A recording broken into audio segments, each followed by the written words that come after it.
Welcome to Kenton Teaches. Enjoy the video. You begin by using an administrator account. Make a restore point so you can revert if needed. Next, stop the primary services, Windows Update, Background Intelligent Transfer, and Crypt SVC. This prevents files from locking. Once done, rename or move /Windows/software distribution and export the HKLM/software/policies registry key to a safe location. This preserves settings while you repair corrupted files.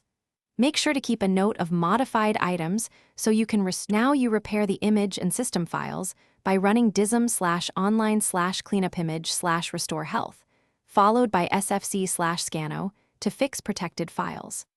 After that, remove the catroot2 folder and re-register key Windows Update DLLs to clear registration errors.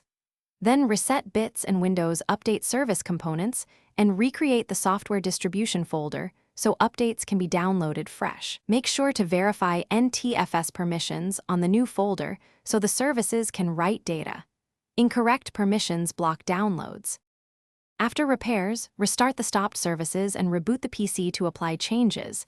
Then check Settings Update and Security and run check for updates. If you still see errors, collect Windows Update. Log and review Event Viewer for specific error codes to guide next steps. Once you have codes, try the Reset Windows Update Troubleshooter. If that fails, consider an in-place repair install to preserve apps and files while rebuilding system components. Keep one troubleshooting tip in mind.